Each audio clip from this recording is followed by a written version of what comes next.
morning and welcome into the form where Te Rapa will be taking centre stage. Of course, we look forward to the second leg of the Triple Crown, the Howden Insurance Mile, our feature on the program out of Te Rapa. So that means that we have got the full team back in studio to talk about all the action. Good morning to Bevan, Leith and Aidan, and probably not quite the weather we wanted, Sweens. No, I think we're on weather watch across the next couple of days. Of course, when we record it is Thursday morning, but there's plenty of weather to come for Te Rapa, Waitak Friday, Sunday, Waverley, just seemingly never going to stop across the weekend, boys. No, it's a bit of a shame about the weather, and hopefully that track at Te Rapa sort of gets back to maybe a heavy 9, heavy 8 at the best. Oh, we've had so much rain already, and just looking at the rain radar, there's more to come. And I think that's what's doing my head in most of all is just how much rain it is, because not only are you having to sort of bet some of these fields, you're having to bet on the weather as well, which I think the hardest thing about it is trying to find horses that actually like a heavy track. We can't make excuses already, right? We've got plenty to come up. So let's have a look at the menu. We'll be starting with the Group 1, yes, the Howden Insurance Mile, our feature preview. Also having a look at the undercard. Of course, we do have the likes of the Hawke's Bay Guineas there, and Riccarton is our other meeting on Saturday. We're heading down there. Also looking forward to the Canterbury Cup, of course, one of their features, and our usual segments as well, including our best bets to round out the show. So let's crack into it. Weather and track wise out of Te Rapa, where the feature is. We've already mentioned that rain around. Is the forecast looking like it could improve at all, or we're definitely on a heavy? Well, actually, just in the last little bit, and maybe the rain radar does change, obviously, every time you look at it, but it seemed to be like the worst of it was going to be around midday on Saturday. That might have just been pushed out a little bit. There's a little bit of rain leading into that. The damage is already done, though, with a heap of rain this week. So heavy 9 conditions as it stands, the rail out 2 metres, and again, we see this Group 1 changing venue. I think it's been at Matamata 2 of the last 3 years, and now at Te Rapa. Yep, different change. Left-handed again, though. As we take a look at the market and see maybe if this rain has affected it at all. You've got Legato there at $5, along with La Creek, El Vencedor at $6.50. So look, it certainly has swings. I think with the weather forecast as it is, it's made this market very, very open. It is. I love what I saw from many horses in the first league. I'd have to say that. But the one value runner I see with the rain coming, Sterling Express. Massive at Te Rapa, massive last start. We'll love a bit of rain around. Sterling Express at $12 is interesting. And it's an interesting speed map here, fellas, with El Vencedor, the clear top shot in the speed map. Yeah, I think the market is a little bit tripped up as well. I think if the track was in the soft sort of range of a soft 4, soft 5, I think you'd have La Creek and Legato probably at $3.50. I thought there was a nice, obviously you know what you're going to get with El Vencedor. He looks like the natural leader. Herbert's another one who's going to go forward. I thought they'd be pretty positive with the inside jaw of Valdesoldo as well, A-Rod. Yeah, I think that's the one that I know Bevan and I just maybe a little against Valdesoldo being that close, but I think they will. She's one that would like a heavy track, so I think they'll be positive from the one gate. I think, especially some of these horses that are drawn wide, they've sort of maybe got to take their chances. It'll be interesting to see what Matt Cameron does. He's, I think, back with La Creek for the first time since his win on the Otaki Group 1, or certainly he's won a Group 1 on La Creek. She's definitely in that speed battle mix, and she is one who does handle a wet track as well. Okay, so that's how the guys think they'll be setting up. Let's take you back to the key lead-in, the Group 1 Poisson Clayton. Obviously, we had some great performances. Quintessa, one of those, Bevan, La Creek, but there were some unluckies in behind, like Waitak. Yeah, I agree with the boys. I think there's 2 clear divisions in this race, and I talk about El Vencedor, La Creek, Khalil Faresha, Hubert. Is all forward, and then I don't know how the mix just shakes out behind them. Look, Quintessa was out of trouble here. That's one thing I will say, but she was dazzling. There was a few unluckies in the mix. Grail Seeker got knocked over. Legato I thought was very, very good. I love Sterling Express. I thought he was fantastic. And even Hubert. I think Hubert's massively disrespected in this market on that fresh up run. I think the race was deployed. It looked like El Vencedor was going to get an easy lead or roll around at good sections. He's ended up 3 back. So then you've got Waitak who sort of grills. He's just sort of pushed him a little bit, and then he started over racing. Things got tight. You had, Sega Saturno coming in. Sterling Express and Tom and Marshy sort of made a bit of room, so it got tight for those back markers, and that's when Rory Hutchison, he just said, I'm getting out of this and I'll just ride my own race, and she's got the clear run at them late. So look, Waitak had no luck in this straight. We all saw that. Legato was super. She had to weave a path. She was another one in tight quarters, and I actually thought Herbert went a really good race. Outstanding. Outstanding race. I was really, really impressed. Look, I saw El Vencedor work on Saturday at Ellerslie. Gee, it's hard to hold. So I just can't see why they wouldn't roll across to the front, Aidan, with El Vencedor. Yeah. And look, it's going to be a fitness run into the last leg as well, but at Tarapa, if you're rolling along, you're handling the track conditions, on that type of horse, you've got to be hard to beat. Yeah, surely. he's won a Herbie Dyke there at the track as well. By all accounts, would have moved pins, come through his fall on Wednesday, okay, so he'll take the ride. He knows the horse. The horse, I think, has been really forgotten out of that race is La Creek. Boy, I want to be forgiving of her. She was 3 wide the trip and kept on coming. You know, at the 200-metre race, she'd worked her way to get to the front. It was only just that Quintessa had the drop on, or you know, obviously a brilliant closing finish. But, you know, that weather watch has got to be serious around the Tiako horses. Will Quintessa actually take her place? And Kelly Alfresh is a horse who has no wet track form. So, you know, what happens with the Tiako runners here? I actually think it's La Creek's best chance of winning a race, because I think she's no bad luck here if they're just a little bit positive with La Creek. They get the trail, don't they? Possibly behind El Vencedor can She's sit won one this off. race before. So she gets her best opportunity in my mind to be one. Okay, well, speaking of the TRK runners, let's get to Reece Trumper. Aidan did catch up with him and see how his 2 chances are going. They're both going really well. We're really happy with where they're at. Quintessa's normally a lazy track worker, but Opia's really happy today with her. She's come through that Ellerslie Gallop on Saturday very well, so we're very pleased. And Kylie Alfarasha doesn't mind a bit of juice in the track, and that's what she got this morning, and she really enjoyed it. Obviously a terrific win in the first leg from Quintessa. The step up in distance, how does that suit her? Oh, it'll suit her down to the ground. Seamus Award and the way she ran out that 1400, she's going to like every bit of the mile, and the 3-week gap between runs is ideal for her. Yeah, we know the extra distance will really suit Kylie Alfarasha. How competitive can she be here? She'll be very competitive with a bit of rain around. We're very pleased. She can handle the wet track, and obviously her mile record is outstanding, placed in a couple of Group 1 miles last season, so there's no reason why she can't be very close. Okay, so not actually bad comments there from Reece around the track. He's sort of welcoming a heavy track for Kelly Alfarasha, which is interesting. I think she's the only runner in the field that hasn't run on a heavy track, so that is encouraging.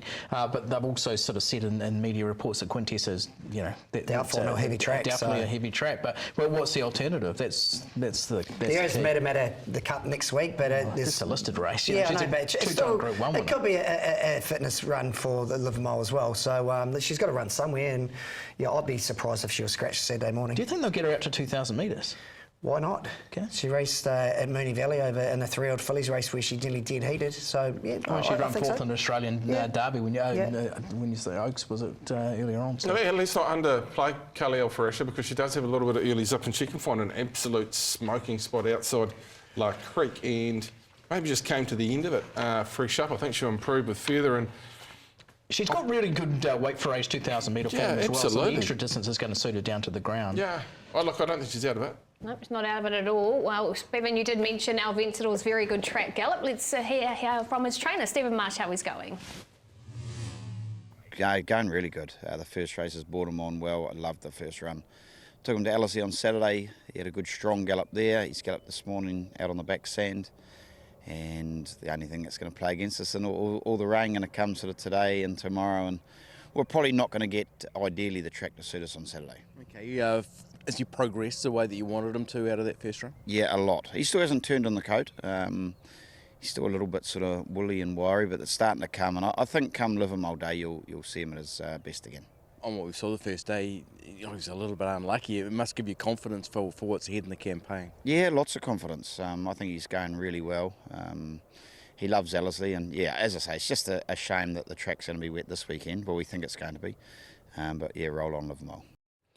Yeah, well, still improvement in his coach is a scary thought for his rivals, whether or not it's not this league, but possibly into the Livermore. I just find him an absolute sort of mind fog, because he's completely different to last year, isn't he? Yeah. Last year he was going run on run to get better and better, and then had a real sweet spot. This year he's been up and flying from the off. He didn't quite find the right spot in league number 1, but he is going really, really well. So for me, it's just completely different preparation. I'm just waiting to see how things play out across his preparation. He was terrible in this race last year. Remember, he was there and he just faded out of sight. Then he went terribly down at the Mufasa Classic, and then his form came back for the Zabel Classic. But he has come back a better horse, I'm sure of it. They seem to have a real handle on him, although the one handle that you take out of that is Stephen Marsh saying, bring on the Livermore. Hang on, there's this race first and foremost. So that's... Do you think it's just track conditions, I'm worried with though? those comments as well. I would add, hey, if the track had been a soft to a good 4, good 5, he can win, but he looks like the only leader in the race. He's going to be a sit and duck on a heavy 10 track, heavy 9 track, so I'm against him this week, sorry. I think he would have been my top selection on a good track, in all honesty, if he led up and just kicked that Tarapa, which is perfect. But you're right about these track conditions, but like, he's an intriguing horse to me, and it's amazing how they develop over time. Like, he was a run to get better. This time, man, he's just been flying since the off. Like, he pulled Wiremu from the post. The whole track gallop, he was on the steel the other day. So he's obviously a happy horse, and that's key. Well, when you say that, Pin got off after that Prasia plate and said this horse wins the next leg. Well, there were a few of them saying that. He said the next 2 legs. He said the next 2 legs. So. Well, this horse also came out of there, Waitak. He's had a gallop as well. Let's hear from his co-trainer, Andrew Scott.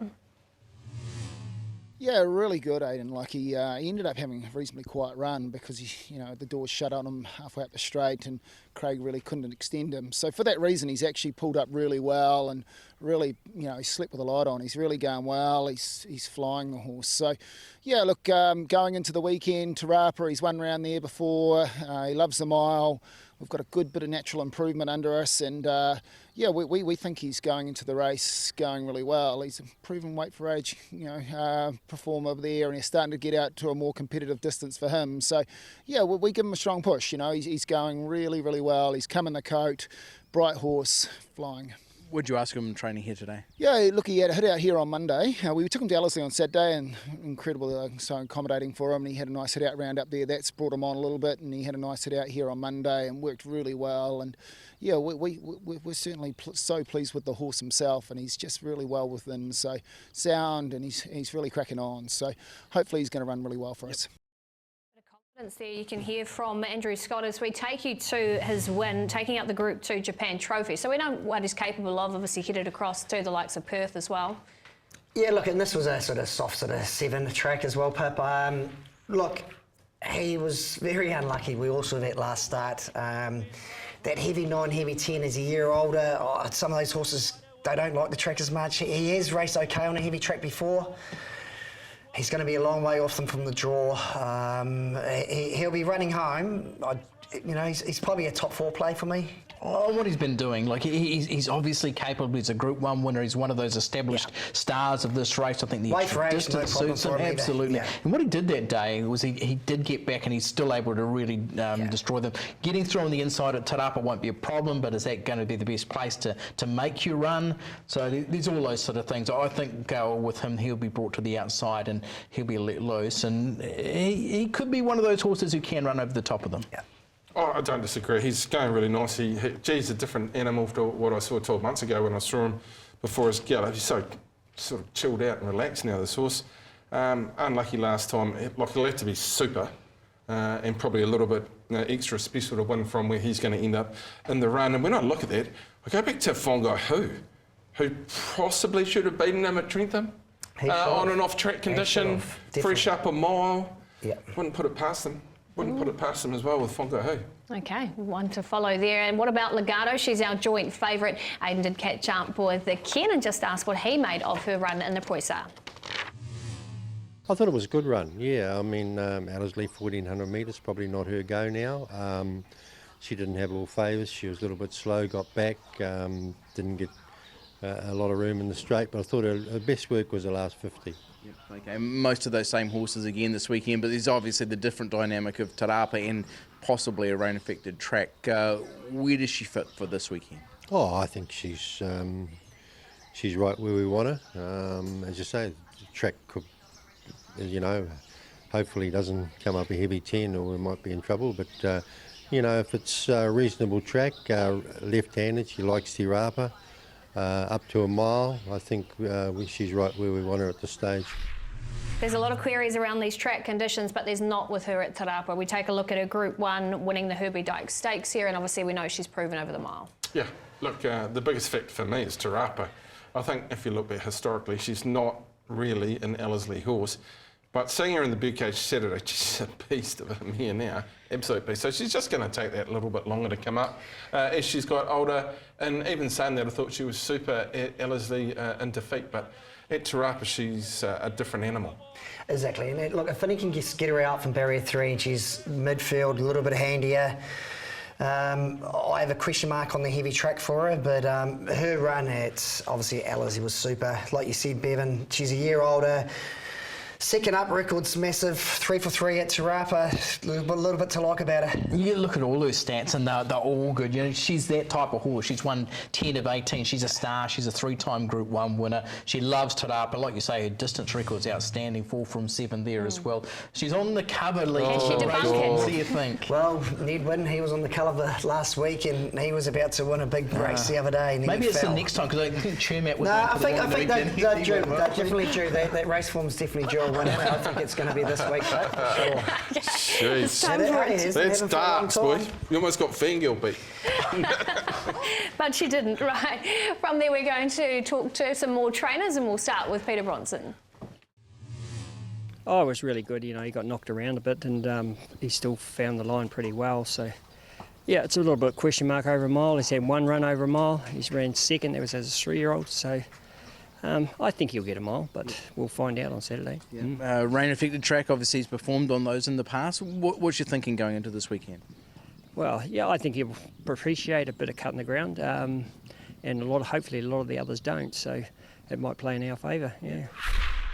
Yeah, really well. You know, like he obviously had that lead-in run at Ruakaka, which held him in good stead. But I have to say he's improved again since the last one. But he'll need to. He's a 4-year-old against those hardened weight-for-age warriors. Yep. What have you done with him training-wise? We've been pretty quiet. You know, he had a cruisy week the first week after his work. He had a little cruisy gallop on Wednesday. So, you know, his final piece will be tomorrow. If we've got a grass, if we don't get too much rain, that's fantastic. If not, so be it. We'll work him on the poly. Yeah. What about that rain that is coming? How does it affect his chances this weekend? Really shouldn't bother him. You know, he's run second in a Karaka and $1 million on an off track, and of course the Ruakaka was a bit wet. I think the key thing with him is he loves Te Rapa, and it can be a bit horses for courses, and probably his best performance may well have been the Waikato Guineas.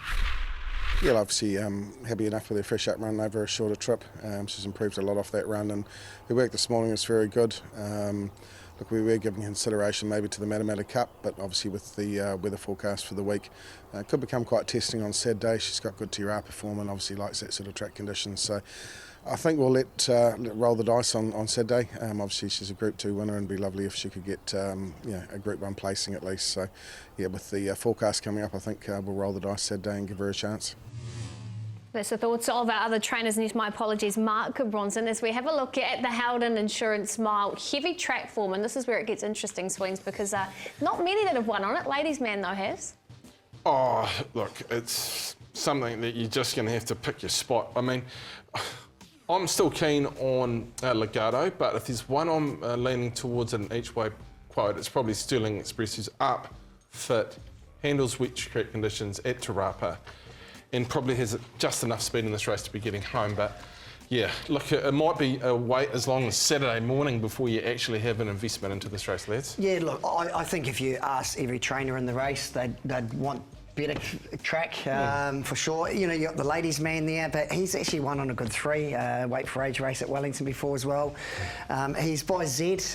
Ladies' Man gets the blinkers on this week too. I think what you've got to do is you've just got to put your faith in the horse's ability. Yeah. You know, a good horse will always, well, you'd think would normally beat an inferior horse, and these are the best horses. Unfortunately, they've just got to deal with the track conditions that are in front of them. We've seen Imperatrice get through a pretty heavy track once at Te Rapa, sand base, so would have picked one in the Group 1, no excuses. Who are you with, Lee? I'll go with the race form pick, Legato. Look, she loves Te Rapa. There is that question mark about the heavy track. She's a year older. Her run was super last start. She'll be peaking for this race, and hopefully she can just sit midfield, and I think she'll be going awfully close It's a very even field, though. Yeah, exactly. I really respect Legato. I think she's one of the key horses to beat, but I've been with her the whole time through La Creek. I thought her run at Ellerslie was just top-notch. She does handle a wet track. She'll relish the extra step up in distance. Got a terrific second-up record. I want to stick with La Creek, and I want to see her win this one. I hope she wins because she deserves it. But I'm going to go with Legato. It might be slightly niggling where I've got Legato in the run, maybe 3 back the fence. So it'll have to be the best of Vinny to get her off and into the clear. But at least in my mind, she'll have the back of La Creek, who I think is a major, major danger. Her record suggests that she'll be very, very tough to beat. I'll stick with the class mare. She's just got that track record. I hope La Creek can do it because she deserves it. And look, I'll be throwing in Sterling Express just with the track conditions. Okay, very interesting times as we build up towards that Group 1 that completes our look. We're going to take a quick break on the form. Off the other side, though, we'll be taking a look at the undercard out of Te Rapa. Now we're through for the side.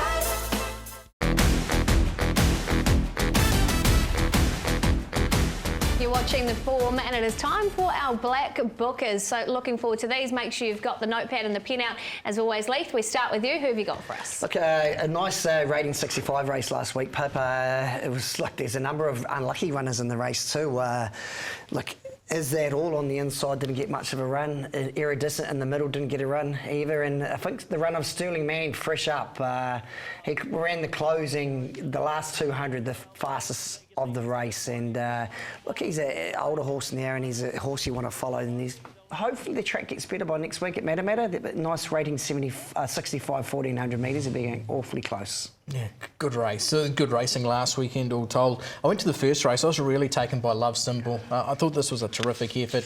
He's run the second quickest last 200 of the race, but what I really liked about it was that this was a race that did favour those on speed. And yes, Warren Kennedy has saved ground, but against the pattern of this race, I thought it was terrific. Love Symbol. Just want to see this horse step up in distance and be really competitive through.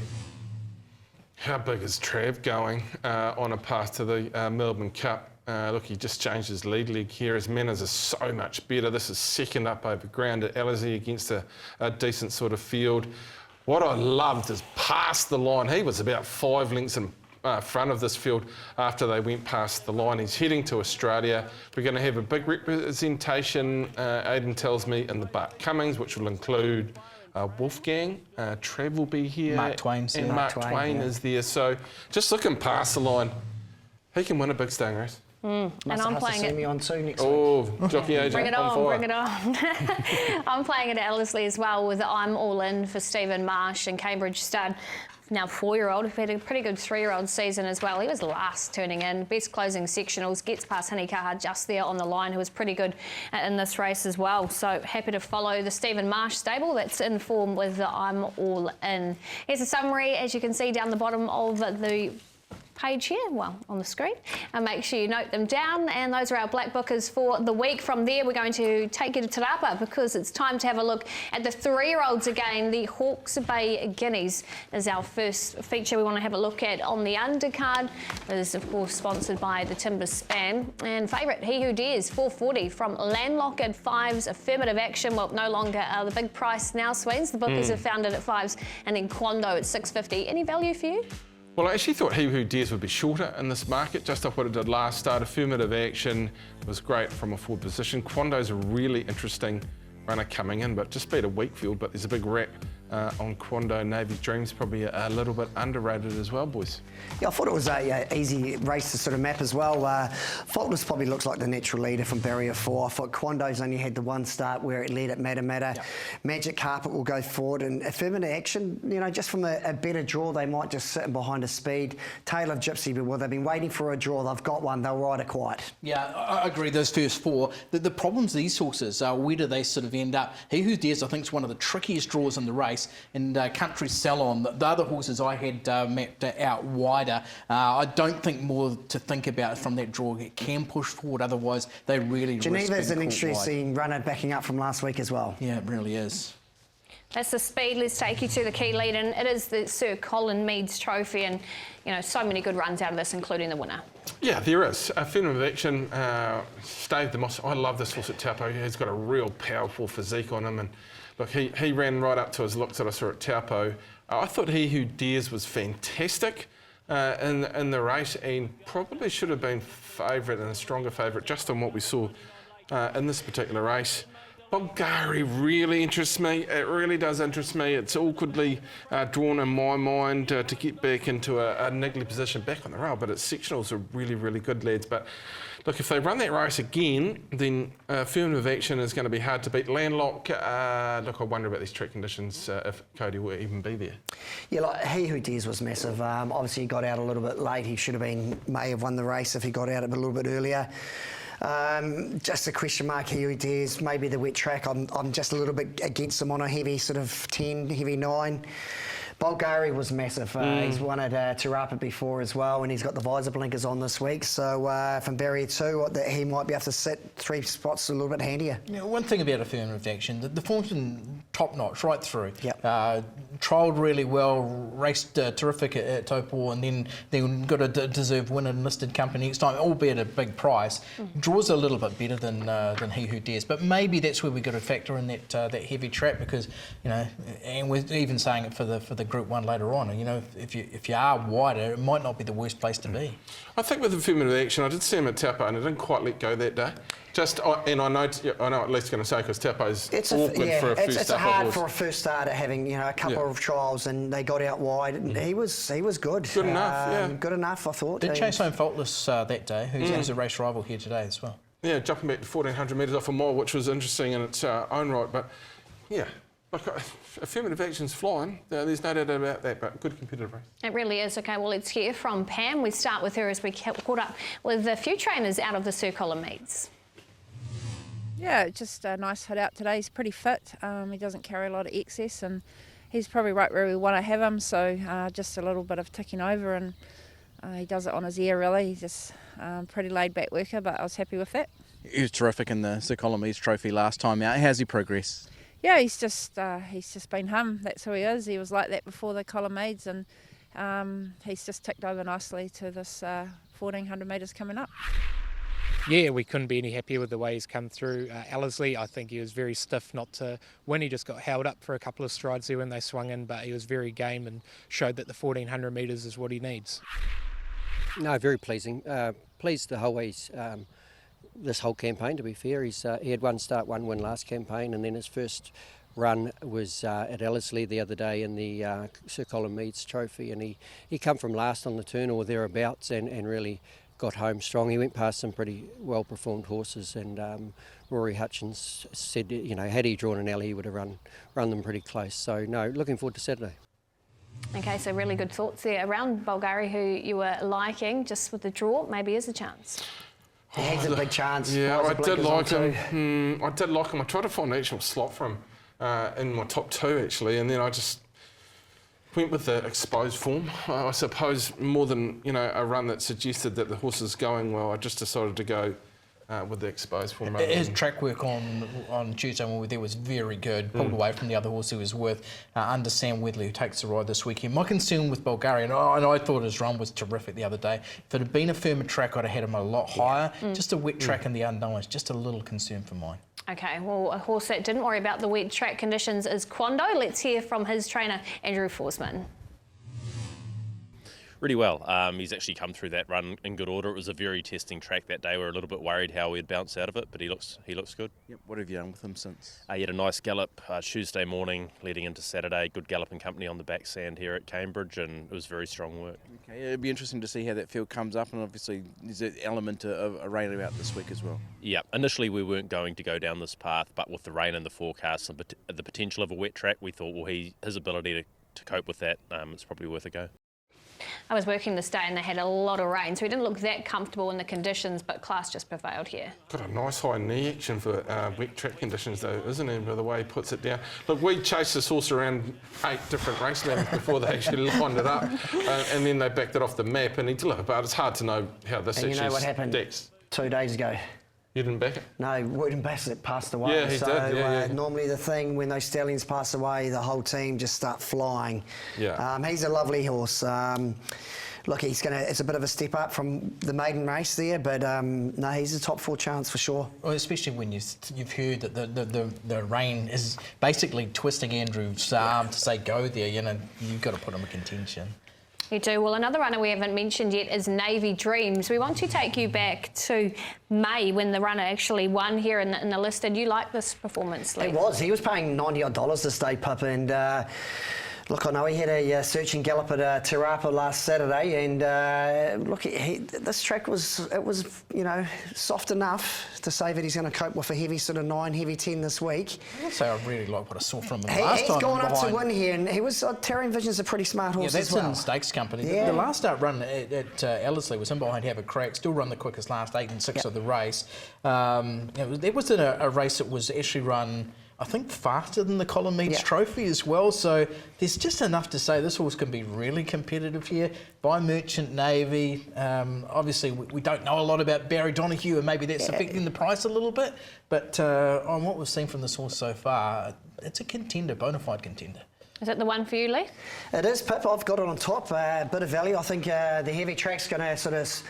There's a few of these horses with question marks on them. I thought He Who Dares was probably the deserving favourite on a soft track.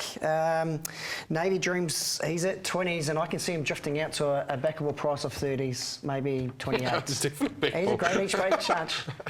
For mine, I was tossing up between Affirmative Action, He Who Dares. I've gone with the draw for Affirmative Action. Love what we saw in the Sir Colin Meads Trophy. So, like him, the more I thought that I liked Affirmative Action, the more I was thinking that Faultless is definitely a chance as well when you correlate those topol runs. Look, I was going to go with Landlock, but I don't think the horse is going to run, as I understand it, on heavy track conditions. I thought he was a real benchmark and he was great at Ellerslie, so we're not disrespecting Landlock. And I know I said I was going with experience, but hey, the boys are going with experience, so I'll go with Quanda. I thought this horse was very good at its maiden, and it is a major step up. I love the action going on to a heavy track condition. I think it's got early gate speed, I think a lot of it.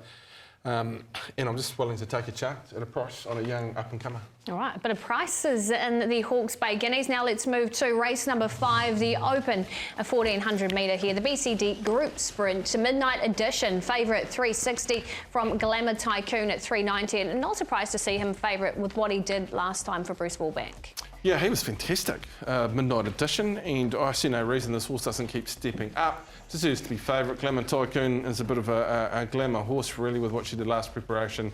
Dalio looking to back up what we saw last Saturday for the ownership group.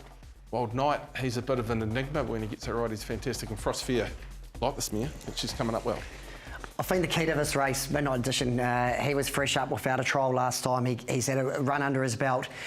He likes these conditions. He maps to get a nice easy lead or sit in the trail. Lhasa, doubtful runner on a heavy 10, heavy 9. Kafai's probably maybe 1200. Can it go forward from out there? Frost Fair, Nipes around. Wild Knight, another one, just sort of at midfield position. Yeah, I thought there was a little bit of pace, but I was sort of counting on Lhasa being there. It surprised me. They've run second on a heavy track in a Foxbridge, but for mine, they didn't have a jockey down, so is it doubtful runner? Yeah, I talked to the connections today, and they said very doubtful. Okay, so that's a doubtful runner. Midnight Edition isn't, though, and we'll take you back to that one that you highlighted as your black booker last time, Lethan.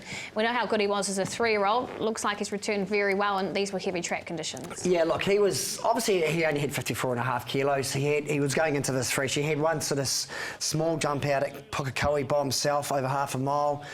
He's just got a will to win this horse. He's had bone chips in his legs.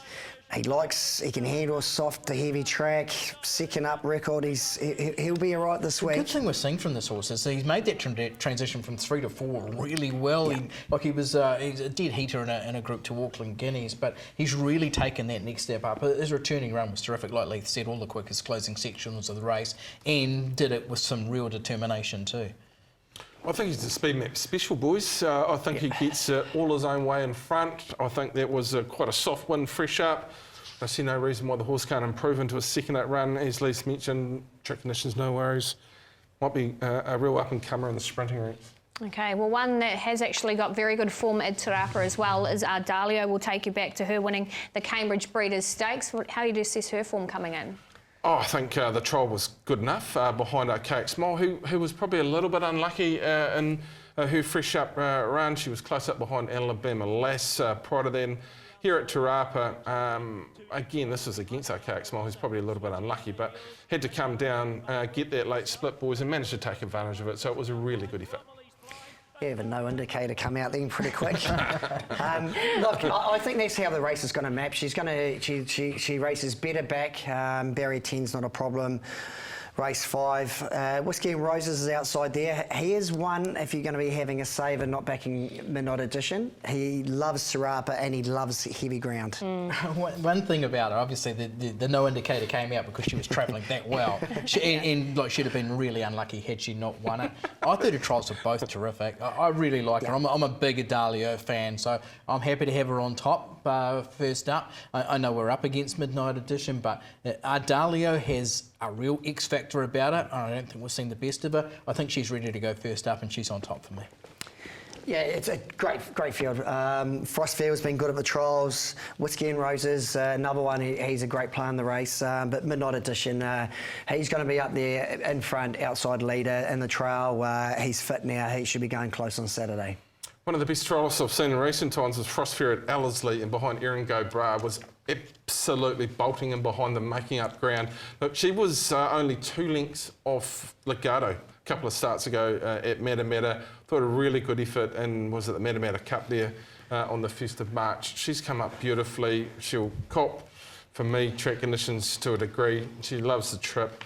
If she gets any sort of Warren Kennedy run where she's just smoking in behind them and gets that one little split, I reckon she can go real close. I'm following her all season, Frostfair. Yeah, those colours start to pop up this time of the year. What about a best of the rest on the program, Lee? I'll take your early pip. Rocking, no luck last start. Sam McNabb on this time, 3 kilos, gets down to 55.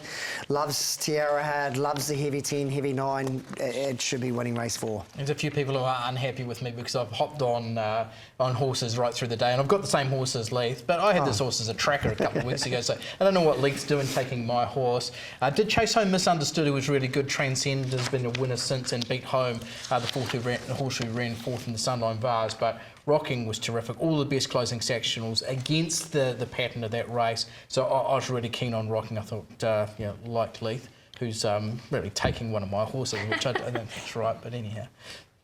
Any boys going with it as your best on the program, since you both like it? We'll wait and see. I'll be back in it, that's for sure. You'll be back in it. Okay, look, if it was up to Pip and I, we'll be different, but Pip doesn't get to have one of these. I am going to go with... I'd actually take that one too, to be fair. Okay, well, the story of Brock will win then. That is for sure. It's in the first for Cody Cole. Craig Grills, fresh up, trolled up, massive behind Glamour Tycoon. Look, she does... at times need a little bit of luck, but she's got a great draw, Craig Grills. I am pretty sure she'll be winning the first on the program out of Te Rapa. Okay, and we've actually had quite a few of those land lately too, so make sure you're following the guys in as we take you now to the trial files, and we've had a few of these appear too. So Leith, who have you found for us? Yeah, heat 3 from Te Rapa on Tuesday, Pip. This is back in the red hat and blue, just getting out now off their back. Home Affairs colt Stephen Marsh trains Rupini. Look, they bought him for $160,000 at the Easter sales. Very cheap watching this now. And I know the channel's been stable. I've got a massive wrap on the horse in the white by Tissot as well. So, yeah, a couple of horses to follow there. But Rapini, he's got something about him. Yeah, absolutely. It's a really good trial. I'm taking you back to Ashburton. I know it's taking you back a week or so. This was the first heat. Spot on time was terrific. Really fast run heat. He's come back in terrific order for Terry Ray. And I just want to be on this horse when they start off. I reckon he could be good enough to be really competitive in his stewards. Look, I'm going to take you to a trial out of Foxton, and this horse runs on Sunday at Waverley for Luca. No, it's found about 10 lengths in speed, this horse, but this is its most recent trial. Be Home Bold Bill, who almost took out the open handicap at Trentham on Saturday, and prior to that beat Royal Sovereigns, who is in on Friday, but I don't think he'll be running. This horse will be at a crazy price with 2 kilos coming off. It might run him into the deck at Waverley on Sunday. Okay, here is a summary, and these will be popping up shortly, hopefully at the racetrack. Rupini for Leith, Spot on Time for Aidan, and for Luca for Bevan. Those are your trial files as we take you to a quick break on the form. Don't go too fast. Still plenty to talk about off the other side.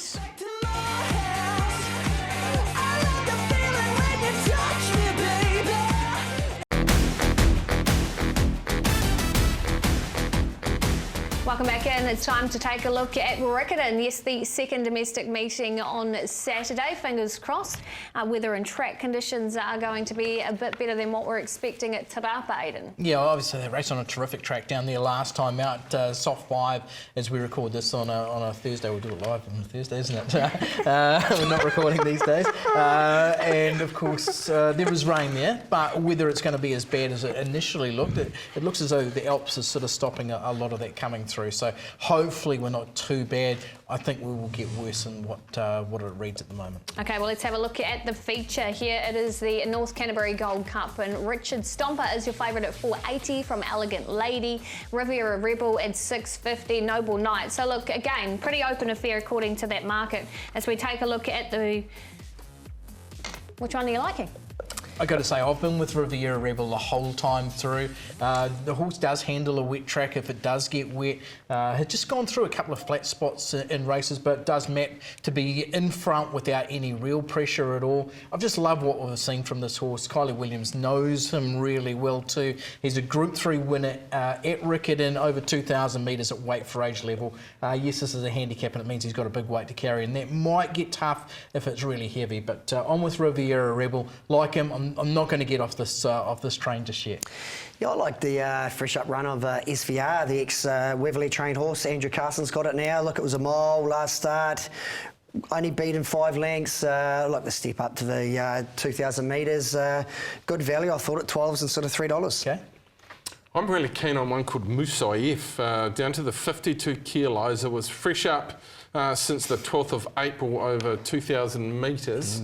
Where it was only beaten 3.5 lengths behind Mr. Bully T. Nice staying horse this, and I think second up there's got to be some improvement. Loves the joint. 3 from 7 at the trip. I'm happy enough to just play Musaif a little bit of each way. Yep. Okay, that's what the guys are liking in the North Canterbury Cup. Now let's take you to one of the open races on the program, race number 7 on the card, over the 1,400 metres. This is the Join the TAB Racing Club Mile Prelude. Mystic Parker, he's back on the quick backup at $3. Are you with him? Look, his run was good. He was in front. He probably just died a little bit late. He was going in there fresh with no trial. Step up to 1,400 metres should suit him. Brett Murray on. Look, I think the main aim will be in the sort of Cup Carnival for me. I can't have him this week on my ticket. He did work a little bit last time to get to the front. Yep. Once again, I think he might even find himself there again by default, because there's not a great deal of speed in this race. I thought his run was terrific though, and obviously he's got all those stats. He's won 7 of 16, 5 of 12 at the track, 2 of 4 second up, and 2 of 3 at the distance. He's the class act in the race. I don't want to be with him really strongly, but I've got to be with him just on the class factor here. I'm going to follow my money from last start. Perfect scenario. Got jammed up on the inside, had no run the whole way up the straight, just about. And look, Jack Taplin on this week, gets down to 59.5 kilos. I'm happy, sort of at $6 and 2. Get my money back, please. Yeah, I got a read from Jack Taplin yesterday. He's actually at Waitak riding for Kevin Myers. He's got 3 really nice rides for Kevin. He's got Cyprus and a couple of others here that are both winning chances. Mystic Park has to start winning soon though. There's been a couple of disappointments in the mix. I am going to stick with the ship. Second up, Pitmans will have it peaking for this. The one I was really interested, Betty Spaghetti actually tried up really nicely, and Show Pony came out and won its fresh up effort this season. I thought she might be quite dangerous in that race. Decent race, so we saw a really good run from Candy Cane last time out. It was terrific. And I want to be against Stony Brack because he's like a poly horse, but that last start run was phenomenal. All the quickest closing sectionals, and you just got to respect him. Yes, Stony Brack, the 1,400 metres will suit him as well. Yeah, it's a good prelude. As we now want to take you to the Guineas lead up as well here. Race number 3, the Rangiora New World Guineas Trial, where War of Silence is favourite at $3.40 from Alvaquero at $4. I mean, this has come up a really good field too. You've got Masigi, a lot of go. It was. I think War of Silence was helped by a very good Opie Bossum ride. I think if anyone else was on that horse, it ran 2nd or 3rd. Maybe the wetter track conditions, 1,400 metres. I'm a little bit against him this week, sorry. A lot of go. I thought he was massive first up. Why is a lot of go at $8? I'm not sure. Explain this to me. I'm on him this week. Look, he second rated them at tomorrow. And he'd been around in very good company as a very green, big, sort of lanky 2-year-old. So I don't understand the price. The Tiake horse always takes a lot of money. And that actually happened in that particular race at Timaru because there was a Tiake horse in there that they paid a lot of money for. He ended up paying 5s on that day. And there was a nice Terry Ray horse in there as well. But He hardly got out of a canter to win that race, so I'm blown away that he's at $8. Yeah, he's stakes placed on the track. He's third in a welcome stakes, although I think there might have been actually run on the poly that day. I'm not going to go past El Vaquero. No, I just really like what we're seeing from this horse. Will handle a rain-affected track should it get wet. The change of jockey does concern me. I just like that Kavisha really got to know this horse. But I thought it was a really open race. The word is coming through from Andrew Carson this morning that Miss Ziggy is more likely to go to the maiden race to begin the day. Okay, so maybe I'm off a lot of go. Look, I'm surprised the $8 on offer. Landman was okay last start against Platinum Diamond. I'm off the favourite, Wall of Silence. I just thought he was aided by a good ride last start. And look, nothing against Jasmine, but the 1400 metres, he looks like a sprinter to me. While you're giving us tips, Leith, can I have a best of the rest, please? Oh, best of the rest, we might as well go now. Pip as well, race 3, a lot of go. Get it out there. We got out of the blue, the 2-year-old race. That will be winning, Pip. What have you changed your mind? No, definitely there. Yeah, no, out of blue. You look at it, trials at Te Awamutu. 2 left, not right. Got home off a slow sort of tempo.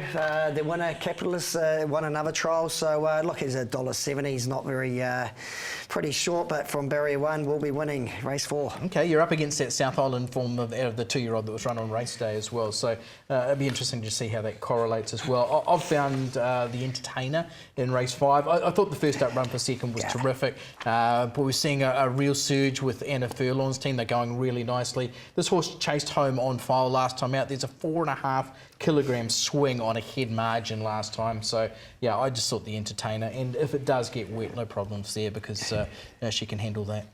If you didn't get my lead on with a lot of go in race number 3, I think $8 is magic money, and I think it's boosted as well, so you get a little bit of extra. I'm going back to one of my old faves, and he was just a little disappointing to me last time, albeit there was one, Hamza Bayo, who I think has joined an Australian stable from memory, just got stuck in a bit of traffic, and he probably should have won at Woodville. He goes down to Riccarton, where he has placed in his one start there. He loves the trip. I think he'll jump run 3 kilos off. He's pretty tough to beat for the O'Malley and Thurlow team. Yeah, well, you move markets, see, so I was just trying to keep it nice and quiet as we take you to the Group 1 on Friday night, the Manikato. Well, we do see the Kiwi mare go around again, Alabama Lass for King Kelso. She is sitting at $5.50 in the market. She has been backed in from the $8. Lady Shenandoah, though, is your clear favourite at $2.40. Let's hear from King Kelso and just ask how she's going leading into the race. Oh, it was a great run. I mean, Craig said she was a little bit fresh. It was a fine line to go 1,000 metres first up after the one trial. He said she was quite a little bit naughty in the barrier, was a fraction slow and then over-raced. Then got a decent sort of a bump by Escher in the straight, which sort of, you know, probably cost her, I'm not saying cost her the win, but it probably cost her a little bit. But she's gone on from there. Craig's galloped 3 times since then. Went to the breakfast with the stars yesterday morning at Moonee Valley.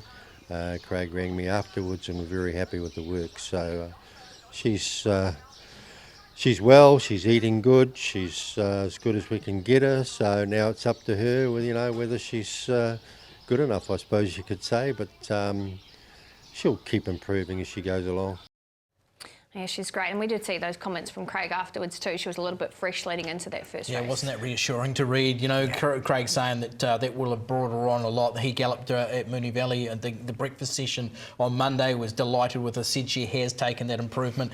Barraquil was really good winning that race and's got a terrific record, I think 8 from 12, but Alabama Lass is 6 from 10. She was just a little bit unlucky. The leader died sort of turning into the straight there, and she sort of got on the wrong leg a little bit. She'll improve out of it. Yeah, absolutely. Lady Shenandoah is obviously a high-class horse. It's won 5 of 8. It's looked terrific the whole way through. But I'm going to back the Kiwi. I'm going to stick with Alabama Lass. I think she can improve. Her record's there. She's never run worse than second. And that's despite running in really good company right through her career. So I'm with the Kiwi. I bet you're not, Leith. I'm with the Kiwis. Jay Mack and Chris Waller. Lady Shenandoah. Like, she's something about the source. I think she's good enough to be second, third favourite in the Everest. She could come out and win the Everest. She's that good. She'll be winning on Friday night, sorry. If Alabama Lass gets the right run, I think she can win. I think just that freshness probably took the edge off her last 50 metres, although she was really brave. And she was a bit of a sitting duck, as Leith mentioned, when the leader just capitulated. But I agree with Leith. Lady Shenandoah looks pretty spectacular to my eye, so I think Lady Shenandoah's hard to beat. Maybe a quinella between those two. Right, is your kitty feeling a little bit low? You're having to give it a shake? Well, we have got the bank builders for you. So, Leith, we start. Who have you found? I found it again, Pip. A lot to go. Race 3, number 2, $8, $2.45. I think he's overs. He should be a $5, $4 favourite. There's got to be a bit more respect for him. 1,400 metres is going to suit him. If the track sort of gets out to that soft, maybe heavy, he's still going to be all right. I think he'll be winning on Saturday. I'm breaking the rules again. I've stepped on someone's toes for this one too, but I'm going to Otaki, going to race 5. Honey Badger should just relish these wet track conditions. A lot sharper for that last start run. I thought really hard to beat. And I bet you'd love Honey Badger too, wouldn't you, Pepper? Yeah. Oh, look, I've had Mr. J8 set up for months, and then we have a really heavy track condition, and it's actually come up as a really nice little race with a Honey Badger in it and quite a few others. Croupier's in there, but I'd be a bit surprised if Croupier does line up in that particular race. But Mr. J8 is a very, very smart horse, and he can beat Honey Badger. Let's just say that. Oh, okay. All right, that is the bank builders. We're going to take you to a quick break. Don't go too far, though, because our best bets are coming up over the other side.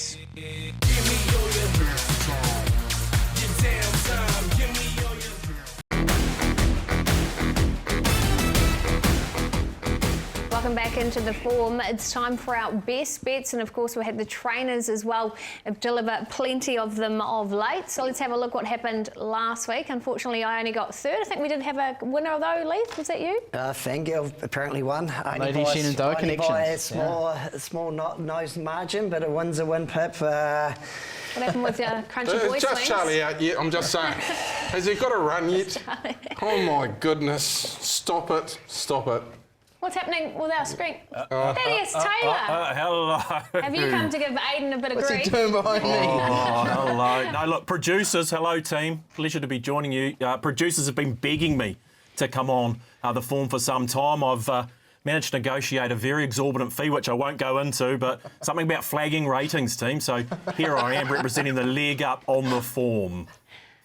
Good Wanganui Collegiate boy will allow it. We'll allow it, Thaddeus. No, What are we doing?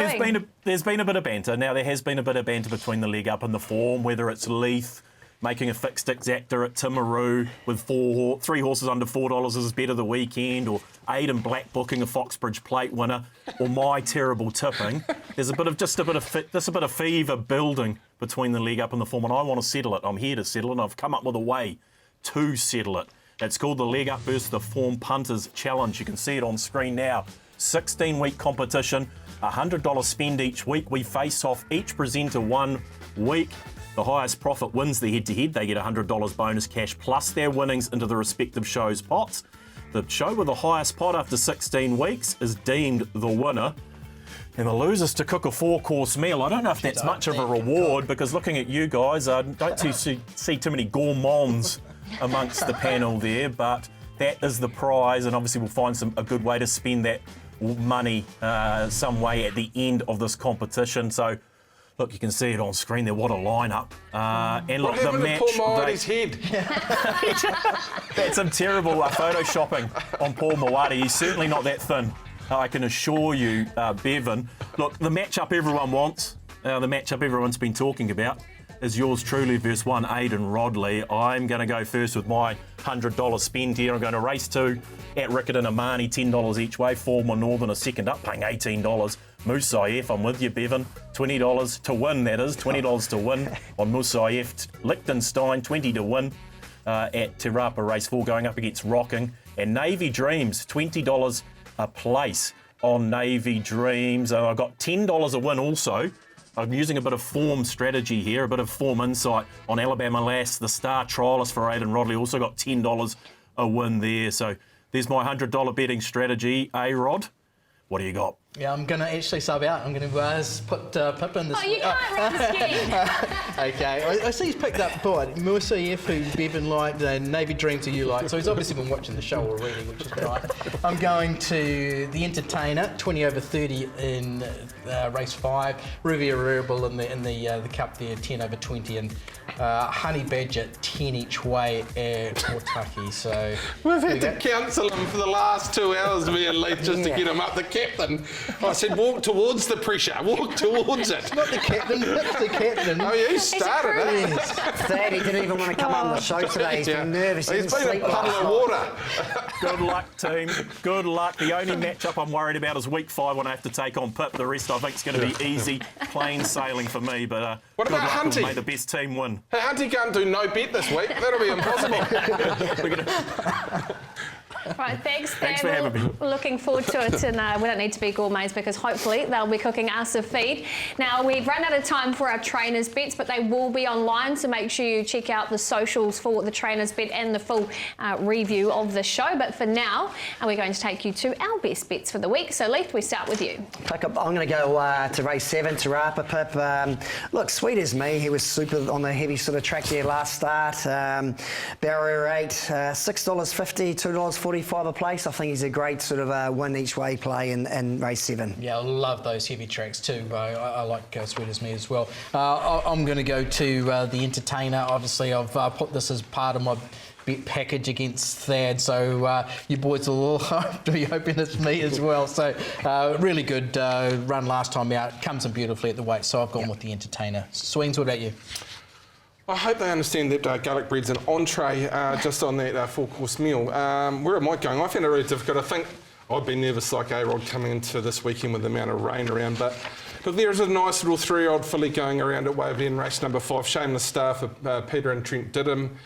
Fresh Up was really good behind Amazing Sun. If it can improve and handle the track conditions, it's tough to beat at Waverley. And I would like you to know that I had my horse in first. I've gone for the Entertainer as well. So let's hope that this just gives you more confidence to back in. $6.02, swing in the weights, nicely drawn, like the Entertainer as well as Aiden. So fingers crossed we haven't put too much weight. Well, you're leading the way here, Pip, so happy to jump on board with you. And just quickly before we do head off, these are the trainers' tips for the week. What are you Storybook, I love a storybook. Yeah, I'm happy with Waitak. Okay, well, there you go. Simple And as that. Bulgari's there. Look, there's a few. You can check out the full clips on the socials. That does complete our preview of the Group 1. Look forward to all of the action. Good luck to Alabama Lass and the Calsos in Australia on Friday. We'll catch you back next week.